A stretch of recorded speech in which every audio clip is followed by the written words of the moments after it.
All right, Holly and I are here down at the Bayfront. This is the Bicentennial Tower here behind us that was installed in honor of the Bicentennial here at Erie. So you're going to have to excuse us. The wind is blowing. Things are happening.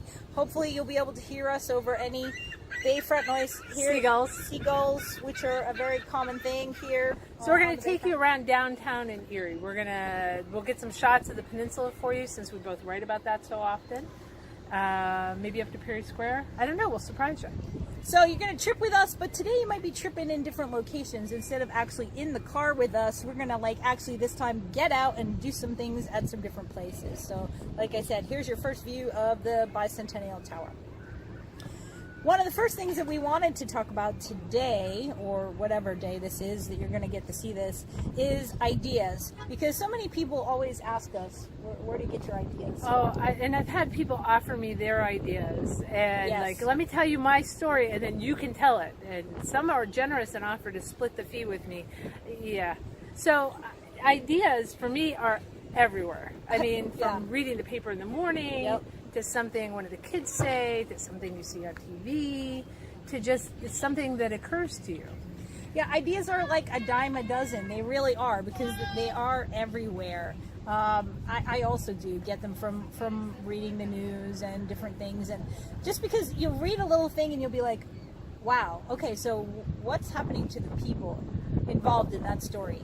And I think for us, it's always, that's it. That's a motivating factor, is the people. And so you read something, a current event or whatever, and you ask yourself about those people involved in it. What would their reaction be? How would they handle it? And I think stories grow from that question, what if? Exactly. What if I had a heroine? What if it were me? What if it was somebody I know? What if it was this character I'm now developing in my mind? Yeah. What if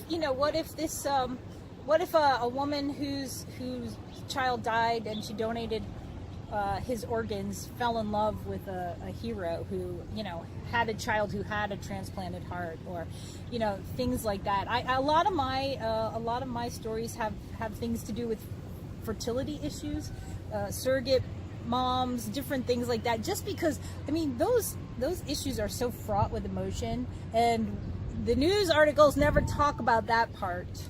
Right. And that being said, I did a book with fertility issue, a woman getting older, and wrote it as a comedy.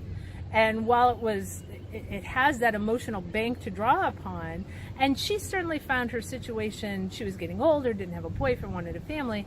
So it had that it was definitely a comedy.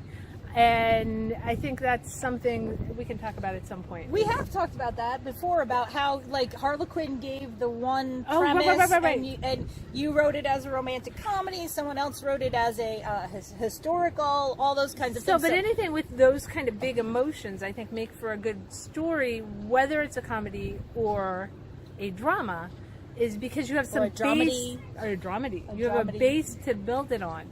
And that's true. Most of my dramas actually have an underlying theme of comedy to them. Something will happen, and hopefully I make you cry a little, and then something else will happen and you smile or laugh out loud is always a goal. Well, you have to give the reader a break. You can't give, heavy-duty emotion all the time. You got to lighten it.